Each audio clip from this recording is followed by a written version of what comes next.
Bonjour, bonjour à toutes. Comment il est? Toujours avec un grand plaisir que m'y retrouve à Zot tous les matins, du lundi au vendredi, pour se causer la Réunion, en direct depuis Saint-Pierre. Bien sûr que le week-end l'a bien passé, que Zot est en pleine forme pour commencer cette semaine qui annonce à nous avec pas mal de choses, hein, de belles bonnes choses, mais aussi de mauvaises choses sur le point de vue de l'actualité. On remercie les personnes que les connectées là sur le réseau social Facebook, comme d'habitude nombreuses aussi du côté de YouTube là, des abonnés de plus en plus, et puis des personnes qui suivent à nous aussi de plus en plus sur ces médias-là. Alors, me tiens beau, serré, largue pas, nous reste connectés ensemble pour ces bonnes nouvelles d'aujourd'hui. Et aujourd'hui, c'est le 6 septembre. Le 6 septembre, c'est les nouvelles mesures sanitaires qui rentrent en compte. Le confinement est fini, du lundi au vendredi. Nous avons aussi la confinement journée est supprimé à partir d'aujourd'hui. Et puis nous avons aussi le couvre-feu qui passe à 21h le week-end, et le rayon de 10 km pour le week-end est déjà la même. Sinon ça, le couvre-feu il passe à 21h aussi à la Réunion là, à partir d'aujourd'hui. Mais j'espère pas trop maillé. Grand matin, c'est le lundi, alors excusez-moi, le corps les frais. Nous avons aussi le confinement qui revient avec une autorisation de déplacement dans les 10 km autour de son domicile. Ça c'était pour dimanche. Alors, du lundi au vendredi c'est 21h, et dimanche c'est 19h le couvre-feu, et le rayon de déplacement là, il a été augmenté un peu, d'après ce que l'a dit le préfet dernièrement là, donc dernière intervention sur la télé. Couvre-feu, il reste à 19h pour le week-end. Alors, nous avons quand même, lui attendre c'est son plan pour la désescalade, d'après ce que lui dit. En attendant, nous reste comme ça. Il faut, comme ça, il faut éviter que les courbes de Covid y augmentent. Donc, en espérant que, il annonce pas nous d'autres mauvaises nouvelles au fur et à mesure. Parce qu'un coup, quand il dit où les prêts pour mettre bonnes affaires en place, et tout d'un coup, il dit il gagne pas parce qu'il y a trop de monde là. Nous a Covid dedans. Bon, espérons que toute la situation change. Mais le lundi, comme d'habitude, m'y parle aussi de sécurité routière. Faut nous faire un petit point là-dessus. Il me parle que la sécurité routière marche pas rien que le week-end, il marche aussi tous les jours, du lundi au dimanche. On a fait des contrôles sur la route. En semaine, peut-être les un peu moins, parce que d'aller peut-être en train d'aller mettre un peu de amendes, des infractions, des bugs en train de travail, tout ça là. Sinon le week-end, nous on a aussi des contrôles que l'a eu lieu avec des interpellations, des gardes à vue. Il y avait pas mal de choses. Alors que ça va se passer un petit peu sur ces affaires-là. Nous on a aussi quand même pas mal de personnes que la PMI. Ça c'est très important. Souvent midi, mais des fois c'est des choses bêtes un peu. Donc une vingtaine de personnes que l'appellent les PMI. Nous a les gens qui étaient sous l'emprise de l'alcool stupéfiant, tout ça là, il faut compter à peu près 25 personnes. Le nombre de véhicules qui ont été immobilisés, que a attrapé, le mettre en fourrière, c'est 7, donc 25 étaient immobilisés. Et quand ils nous les immobilisés, des fois c'est des défauts d'assurance, des défauts de permis, des défauts aussi que l'auto il roule plus trop non plus trop bon, c'est un danger public. Ça nous en a quand même sur le truc. Des fois après le choix aussi. Parce que des gens ont besoin de travailler, et donc des fois ça tu roules dans ces bancs de cercueil ambulants là, donc c'est un peu dangereux. On a aussi les assurances aussi, que c'est une affaire que les chers, c'est vrai, mais il faut essayer de mettre le minimum si ça t'y gagne, parce que sinon ça il pourra caser encore plus cher encore le machin. Alors si sans défaut d'assurance, défaut de permis de conduire, quand il enlève votre permis, il a un peu les pas avec ça, tu conduis sans permis, voilà, 6 personnes à peu près. Et puis nous on a aussi comme pas mal de personnes a fait des excès de vitesse ce week-end, dans la semaine, et pire encore là ce week-end nous on a 18 avec 7 interceptions. Quand nous regarde sur la route, nous traversons ça sur la route Tamarin, ça Saint-Denis, ou sinon ça même dans les petites routes serrées où la vitesse est limitée à 50, on a ralentisseur par devant la 30, on a toujours des gens qui amusent les autres à dépasser à ou klaxonnent à haut pour dire roule plus vite. S'il a envie de casser son auto, elle est très simple, il accélère, il dépasse à haut, il traverse le ralentisseur, il arrache marche pour l'échappement, le bas de caisse il casse, hein, donc voilà, machin. Et puis on a aussi l'usage de téléphone au volant, ça aussi là c'est dangereux aussi, hein, souvent on me dit ça. Et c'est vrai que vous pouvez retrouver dans le caniveau très rapidement avec ce téléphone-là, parce que un moment d'inattention où l'on entend regarder le téléphone, mais le roule toujours quand même. Hein, si vous voulez à 20 km/h, bon, il y aura peut-être pas trop de problème, mais si vous voulez à 50 km/h, le temps que jette un œil dessus ou roule le téléphone ou déverrouille le téléphone, on peut se faire pour finir dans le caniveau sans couper à soi. Hein, donc après vous retrouvez au ridicule sur le bord chemin, bête comme ça là. Hein, donc faut appeler le camion de dépannage. Bon, mais voilà un petit peu les affaires. Et puis la ceinture de sécurité aussi, vous voulez parler là-dessus. Hein, beaucoup de personnes, ils mettent des gens, ils commencent à devenir laxisme là-dessus. La ceinture de sécurité, on n'a pas avec ça. On peut y mettre plus trop. Quand ils ont fait un petit trajet comme ça, ils mettent pas. Un petit trajet, il peut arriver à ce que vous pouvez battre de la moon, ou sinon ça, ou même quelqu'un peut battre d'en haut, peut arriver à avoir des problèmes. 7 personnes. Et puis les bonnes respect de priorité, non-respect de priorité, souvent on nous parle de ça. Les gens, il faut pas que vous allez trop pressé. Si vous êtes là, tu vois que vous êtes là, pas votre permis, vous avez oublié le code de route, il est très compliqué. Hein. Il est pas compliqué. Il suffit d'aller aux auto-écoles là-bas, prendre 2-3 leçons de code, hein, au moins de façon ça va machin, parce que non-respect de priorité, ça a une affaire des dangereux, parce que moi souvent on m'y fait brûlamment la priorité, surtout dans les ronds-points, où là les gens ils traversent tout droit, fait comme si rien n'était, et quand ils regardent droite, on dit vous allez concentrer sur votre loto, ils traversent tout droit comme ça, comme si vous l'aviez à autres. Mais le problème, que si on a un gros loto, des fois, le temps que vous freine, là le temps de battre dedans aussi, hein, donc voilà un peu le machin.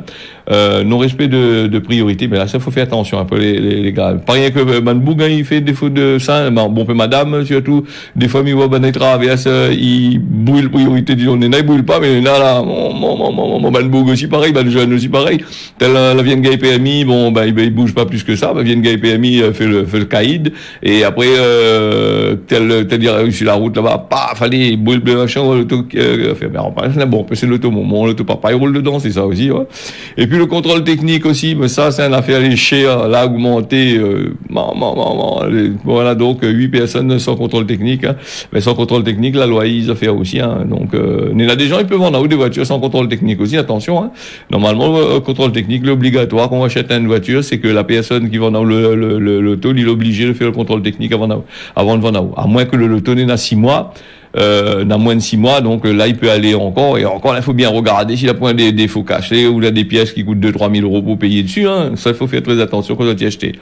Et puis on a aussi la pensée que pendant le couvre-feu, là oubliez les autres, là 36 personnes là fait poids qu'elles fait quoi les autres dans là, voilà, donc faut payer des amendes, c'est assez chaud quand même. Par les temps qui courent, mieux vaut éviter tout ça, hein. Donc avec ce que nous entend, la crise dans le temps longtemps, là beaucoup d'entreprises comme ça de travail, on est là la crise.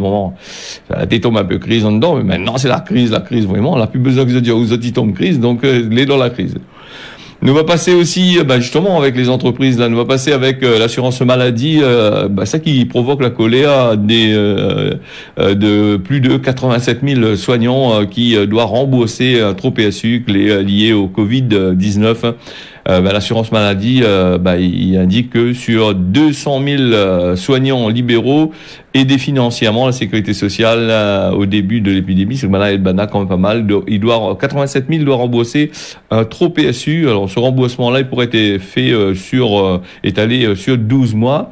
La mise en place de fait ça dans la mise en place de la première vague épidémique, hein, du dispositif d'indemnisation de perte d'activité, la DIPA, là, hein, rappel azote. Hein, on a plus de 203 000 professionnels de santé libéraux, tout ça, la sollicite ça, là, elle a voulu avoir ça, hein, elle a touché un avance quand même de 5 500 euros en moyenne pour compenser la chute des revenus entre mars et juin 2020, donc il y a pas mal d'argent aussi, ça, hein. Donc mars 2020, lié au confinement. Donc plus d'un an après cette période, la Sécu la recalcule le montant définitif pour chaque soignant.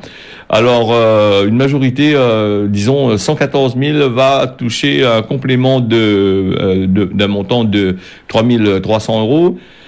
ça c'est Marguerite Cazeneuve, directrice déléguée de la Caisse nationale de l'assurance maladie, qui dit à nous ça. À l'inverse, nous aura aussi quand même 87 000 personnes que a eu un trop PSU. Il doit rembourser près de 2 700 € en moyenne. Alors chez les médecins de l'UFML, elle a dénoncé l'arnaque, hein, donc tandis que MG France et la CSMF l'a réclamé la transparence, les dentistes des CFD, CDF, là, ils demandent à revoir la méthode de calcul. Bon, mais c'est des fois après, il faudrait bien savoir. Hein. Donc, la demande des aides, je disais fatigué, ils apprennent l'argent à travers d'azote. Mais après, pour rembourser, c'est ça le problème à chaque fois là. Moi, je n'ai pas pour la Sécu, ni contre la Sécu, ni pour celle la gagner, celle la pas gagner. Bon, ben après, il faut faire la part des choses, la trapper d'azote. Bon, après, quelle transparence? Si maintenant, calcul cette affaire là-bas, ben, film bien calculé, calcul la sécurité sociale, en règle générale, là, pour l'argent, là, ça y jouez pas, ça.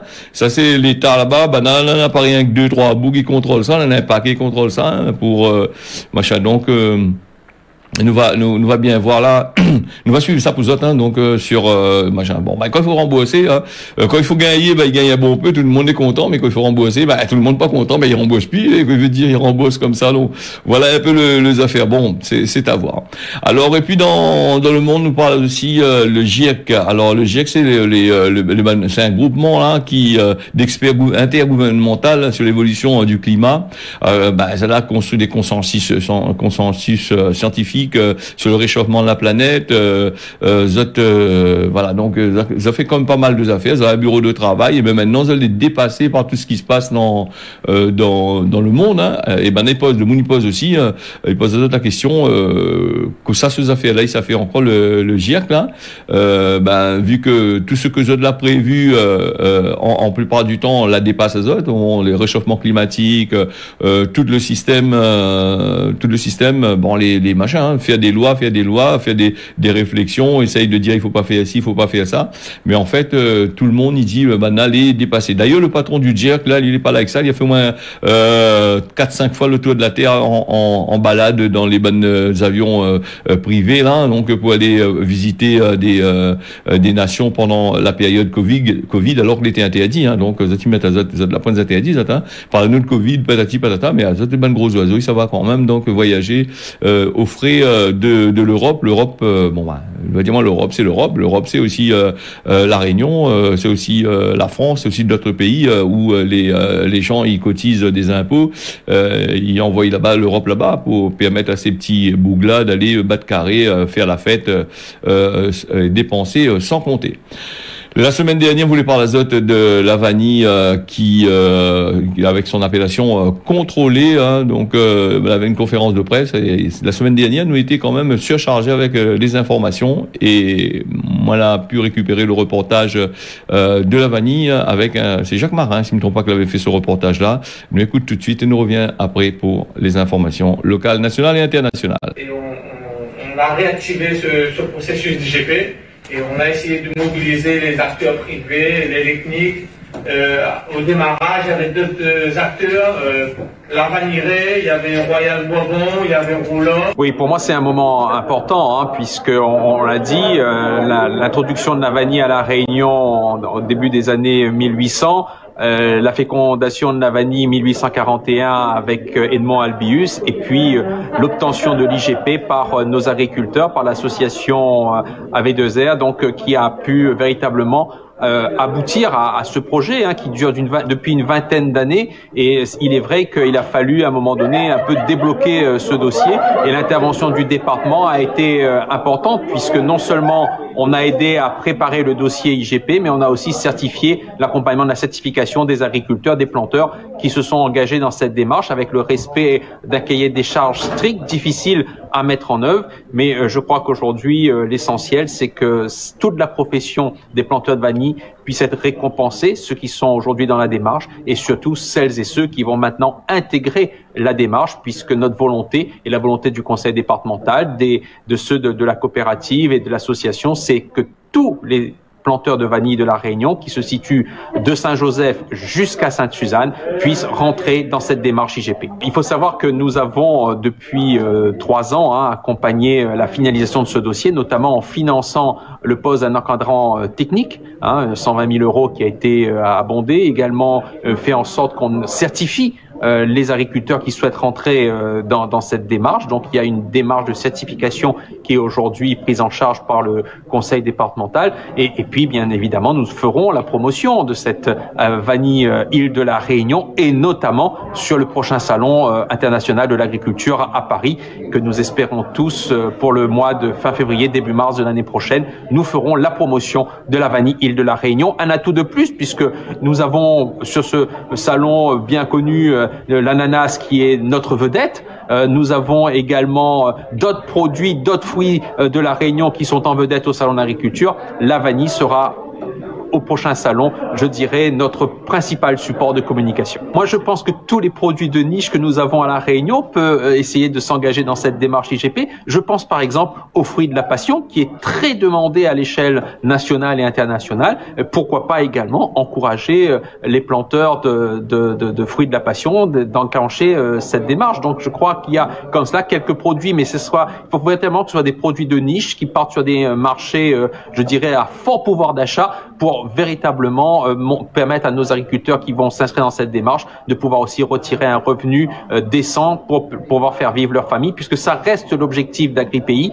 Toutes les actions que nous allons mener au département au cours de ces prochaines années, c'est pour faire la promotion de l'agriculture réunionnaise, mais surtout pour permettre à nos agriculteurs de pouvoir tirer un revenu pour faire vivre leur famille. Mais pour toute filière, il faut mener combat. Ce n'est pas uniquement sur la procédure, la vanille, on vous l'a dit, 20 ans de démarche pour cet aboutissement. Donc je crois que quelle que soit la production réunionnaise qui va vouloir s'inscrire dans une démarche IGP, il va falloir un travail de longue haleine et aussi arriver à convaincre l'ensemble des partenaires, déjà convaincre la France que ce produit rentre bien dans une démarche IGP et puis toutes les instances qui vont venir certifier la reconnaissance et la traçabilité de ce produit.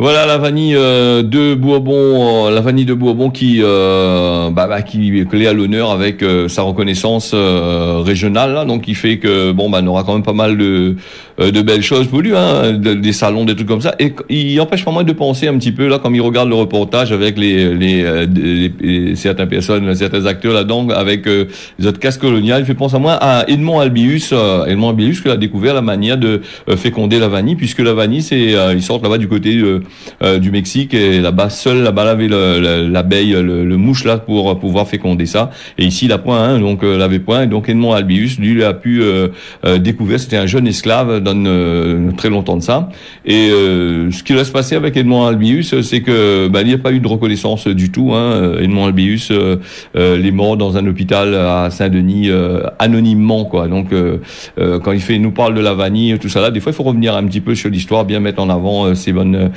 personnages que ces mondes que la permettent aujourd'hui. Si la vanille l'a réussi à La Réunion, c'est grâce à Edmond Albius, un esclave, que la déçoit la vie. Après il y a eu sa liberté, son demi-liberté, mais dirais après lui est mort anonymement dans un hôpital là-bas à Saint-Denis. Si je me trompe pas, si m'a pas foire à moi un peu dans l'histoire, mais c'est bien ça. Alors on va passer au propos de Jean-Michel Blanquer avec toujours d'actualité, puisque les polémiques que lui a créées un petit peu, c'est Jean Castex l'a causé sur la télé là-bas, et ce que Jean Castex il se dit, je n'ai pas là pour contrôler les affaires, et en gros fais ça si tu veux avec l'argent, mais du moment que vous êtes marmaille, ça l'école n'ena les effets scolaires, n'ena tout ça là, après voilà comment il se passe le truc. Lui est pas trop d'accord avec Castex, c'est pas trop d'accord avec Blanquer, donc c'est deux grands camarades ensemble, donc voilà un petit peu. Là il s'est dit comme ça, ce que Castex a dit, ça pas regardé si les allocataires ils s'achetaient telle chose, tel machin, écran plat, tout ça là, et en gros ce qu'il lui dit, c'est un peu Castex qui dit écoute, Castex il dit peut-être en gros en créole l'agent à Blanquer, je suis maloqué, après c'est tout, ou bien voilà, ils sortent pas de notre poche, Voilà, en gros, comment, machin, ça c'est le Premier ministre qui déclare ça, hein. Moi, m'y fait là, mais caricaturise à Lyon en version créole, donc c'est un peu en gros, hein. De toute façon, maintenant, les élections y arrivent, tout le monde y tient dans les pattes, chacun y trouve que quand un y annonce une affaire, nous voit tout de suite, l'autre passe par derrière, et paf, il zappe, azote, tout ça là. C'est une affaire, c'est ce que Castex a dit, c'était dans l'émission de France 2, l'émission sur France 2, là, on est en direct, donc on récupère un peu des informations là-dessus, et puis, me rappelle azote, ce causait la réunion là, les informations, m'y invente pas, hein, les tirer sur les sites d'information locales comme Images Presse, Info 974, Le Mauricien, les tirer aussi sur La Tribune à Madagascar, les tirer sur toutes les machins, hein, France Antilles et toute la presse internationale, nous ça récupéré là-dessus un petit peu, et puis sur le fameux Google News où ça a récupéré les bonnes affaires, où ça la presse en train de parler sur les droits voisins, et où ça la presse n'est pas trop d'accord avec Google parce que lui prend toutes les informations, mais quand il prend toutes les informations, c'est bien banal à mettre des informations dessus, hein. Il veut quelques 500 millions d'euros avec Google, mais Google n'en dirait pas avec ça. Donc voilà, les informations, comme je dis, on les tirer sur comme pas mal de sites, même sur la BBC, sur tout le truc, on récupère des informations là-dessus. Voilà en gros pour dire ça tout machin, hein, c'est où ça me s'est tiré. Et puis nous avons aussi à Cascade du Niagara, c'est intéressant, un endroit les joli, dangereux, mais nous avons un jeune étudiant maoré que la paix de la vie était là samedi, hein, si je ne me trompe pas. Naïs Abad Carré, la partie fait la fête, la partie baigner là-dedans. Par contre, si je ne me trompe pas, la baignade, les interdits là-dedans, il faut l'oler un peu boueux et puis dangereux, mais là, nous, ça baignait quand même, hein. Donc, au lieu d'aller sur la plage, comme Banaï dit, Banaï préfère aller visiter les bassins, tout ça là, aller baigner en dedans. Ben, pas tous les bassins, les machins, hein, parce qu'il faut faire très attention, parce que les montées d'eau y arrivent rapidement, hein, surtout par place du côté de Saint-Benoît là-bas. Nous, on a des montées d'eau d'un seul coup, du côté de Saint-Suzanne. Si la pluie tombe dans les hauts, tout d'un coup, la cascade, il peut gonfler un coup d'un seul coup sans que l'autre y aperçoive. Le temps de l'eau, il sort en l'air by sand. Donc voilà, un étudiant que la dessote la vie, malgré les secours pour essayer de ramener à lui à la vie, malgré que ses bonnes camarades l'a essayé, lui est mort quand même, hein, même avec les pompiers qui l'avaient arrivé pour essayer de faire la réanimation. Voilà un petit peu le drame qui arrive, hein. Et puis nous on a notre drame encore, une découverte macabre là-bas du côté le Tampon, un homme de 45 ans qui a été retrouvé mort, hein, une enquête a été ouverte, hein. Il a été retrouvé mort dans son domicile hier dimanche 6 septembre, hein. C'est les pompiers qui confirment ça, hein. Son corps a été retrouvé chez lui rue Hubert de Lille. L'enquête pour meurtre a été rouverte, hein, d'après le parquet de Saint-Pierre, hein, où ça le parquet de Saint-Pierre a confié à la brigade de recherche de Saint-Pierre ce bonnes affaires là. Nous avons aussi le FMI là, le Fonds monétaire international là, qui donne un monnaie à l'île Maurice là, parce que on a des gros problèmes de sous, hein, comme tout le monde, comme tous les pays, hein, donc une valeur de 8,3 milliards de dollars, hein, si je ne me trompe pas. 8,3 milliards de roupies plutôt. Le Maurice a bénéficié ça, hein, un droit de tirage classé spécial, Fonds monétaire international, d'une valeur de 193 millions de dollars, soit 8,3 milliards. Hein. Donc, avait été annoncé le gouverneur de la banque de Maurice, Harvest Sigoulam.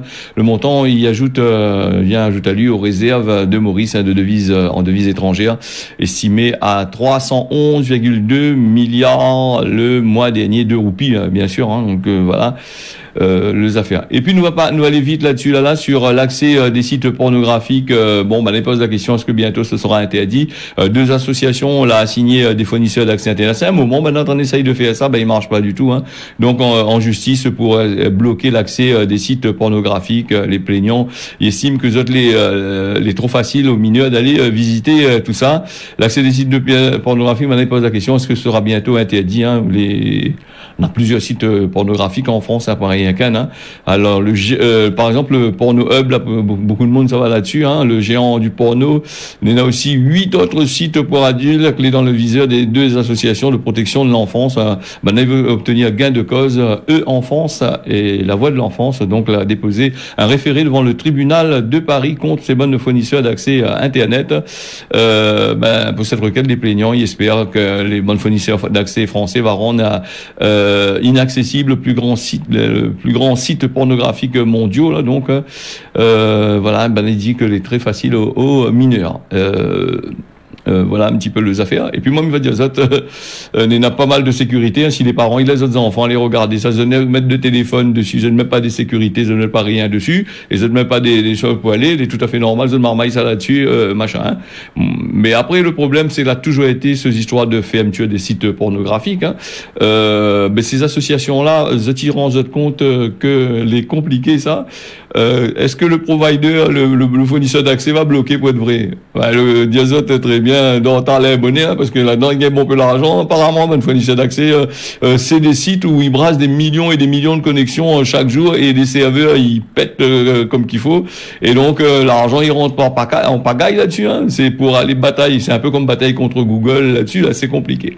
Nous avons l'occasion de revenir dessus. Hein, tracasse pas là-dessus, hein, sur les affaires. Donc, bon. Tout le monde, quand il est pas bon, il essaye de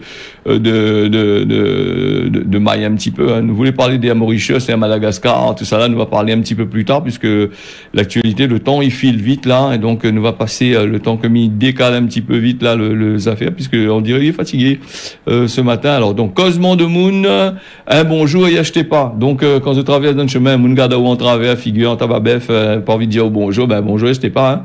Hein. Donc voilà, c'est pas aussi dire au bonjour, dit pas bonjour, on mangera pas lui, hein, donc nous allons aller du côté de la météo aujourd'hui. Les prévisions étant couverts le matin comme l'après-midi. Maurice, même temps d'hiver, couvert le matin et l'après-midi. Et puis sur côté de Mayotte, Nounéna quand même sur le côté de Mayotte, Nounéna, un beau soleil le matin comme l'après-midi. Voilà, ce côté la réunion là fini. Je remercie toutes d'avoir suivi ça. Je me disais tiens, bosser, regarde pas. Nous on retrouve demain matin 6h. Allez, bonne journée à Zot.